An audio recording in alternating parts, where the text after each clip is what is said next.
Assalamualaikum warahmatullahi wabarakatuh. Perkenalkan, nama saya Bismirobuddin Siregar dari jurusan Pertanian. Di sini saya akan menjelaskan tentang biomolekul dalam mata kuliah biokimia. Salah satunya adalah karbohidrat. Karbohidrat itu adalah biomolekul yang terdiri dari atom C, karbon dan hidrat. Nah, dikatakan karbohidrat, jadi atom C ini dia dikelilingi oleh H2O, atom H dan OH. Nah, gini. Dia akan tersusun secara memanjang sampai ke bawah. Semakin kompleks karbohidrat, atom C-nya akan semakin banyak. Nah, salah satu contoh yang sudah ada di sini dia adalah contoh karbohidrat yaitu glukosa. Jadi dia sudah ada 6. Glukosa itu ada 6. Jadi struktur rumus kimianya yaitu C6 H12O6. Nah, kebanyakan karbohidrat itu disusun tergambar seperti susunan rantai seperti ini. Namun di dalam air dia akan membentuk seperti siklik. Cincin seperti ini. Dia akan memutar, atom C memutar dan dikelilingi oleh atom H dan OH. Nah, ini adalah salah satu contoh unik karbohidrat yang dapat berdiri sendiri.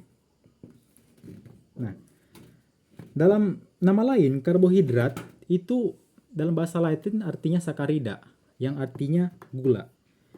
Nah, kita masuk pada pembagiannya. Karbohidrat itu terbagi menjadi dua, karbohidrat sederhana dan kompleks. Karbohidrat sederhana dia juga terbagi menjadi beberapa kelompok. Ada 3 yaitu yang pertama monosakarida. Dia mono artinya satu unit gula. Ini adalah karbohidrat paling sederhana karena hanya 1 unit. Nah, dia terbagi 3 yaitu glukosa, fruktosa, dan galaktosa. Ketiga monosakarida ini memiliki rumus molekul yang sama-sama memiliki 6 atom C. 6 atom C. Yang membedakan hanyalah struktur molekulnya. Dan ketiga ini terdapat dalam tubuh manusia, ketiga-tiganya. Kemudian karbohidrat sederhana yang kedua yaitu disakarida, yaitu 2 unit gula. Nah, contohnya yaitu sukrosa.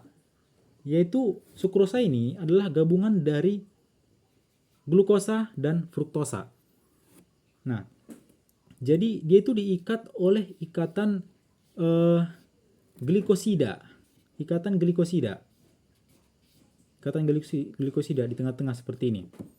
Nah, kemudian terbentuklah sukrosa. Sukrosa ini sering kita temukan di kehidupan sehari-hari, yaitu sebagai struktur molekul gula pasir, gula meja.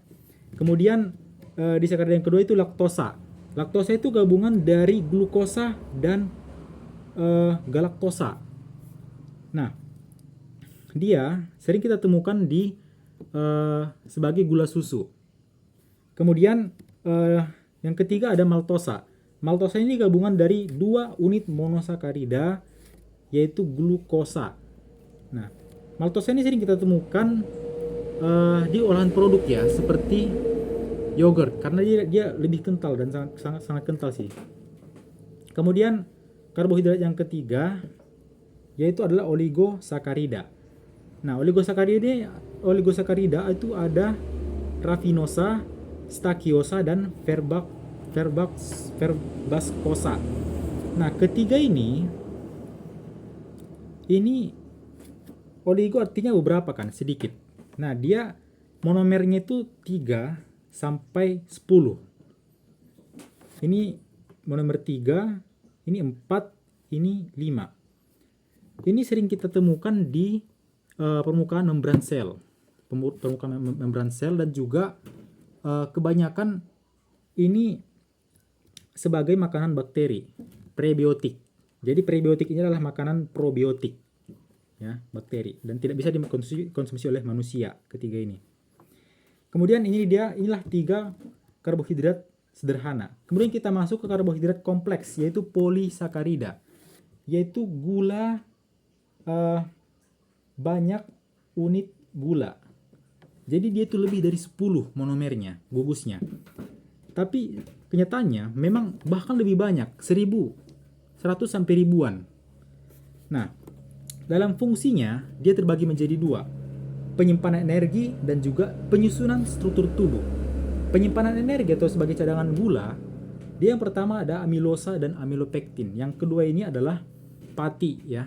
Ditemukan dalam pati atau amilum. Itu diproduksi di dalam proses fotosintesis. Fotosintesis. Contohnya kita temukan di beras, kentang, dan juga ubi, atau olahan produk seperti roti. Itulah amilum dan amilopektin. Kemudian yang kedua ada glikogen. Glikogen dia adalah gugus sakarida yang sangat banyak, yaitu hampir 30 ribuan. Jadi fungsinya dia untuk tambahan energi yang dibutuhkan dalam waktu yang sangat singkat dan cepat. Nah, itu kita temukan dalam tubuh hewan dan juga manusia, yaitu dalam hati, organ hati, dan juga otot. Kemudian yang kedua, polisakarida, yaitu sebagai penyusun struktur tubuh. Yang pertama ada selulosa. Selulosa ini dia adalah polisakarida yang memiliki ikatan kimia yang sangat-sangat kuat dan terdapat pada sebagian besar tumbuhan, sepertiganya, 33%. Jadi nggak semua makhluk hidup bisa mencerna selulosa ini, hanya beberapa seperti sapi dan juga serangga pemakan kayu. Karena dalam tubuh mereka ada mikroorganisme yang mampu memecah selulosa ini. Manusia dia nggak terlalu mampu mencerna kebanyakan selulosa, hanya beberapa. Jadi selulosa cocok pada beberapa hewan dan juga serangga pemakan kayu. Kemudian polisakarida yang kedua sebagai penyusun struktur tubuh yaitu kitin.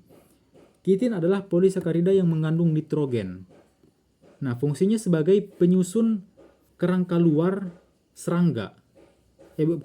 Penyusun kerangka luar beberapa makhluk hidup seperti kumbang dan juga kepiting. Nah, itu dia karbohidrat dari yang sederhana sampai kompleks. Oke. Sekian yang dapat saya sampaikan mengenai biokimia dalam karbohidrat. Sekian yang dapat saya sampaikan, semoga bermanfaat. Jika ada yang kurang silahkan tambahkan di komentar. Saya akhiri. Assalamualaikum warahmatullahi wabarakatuh.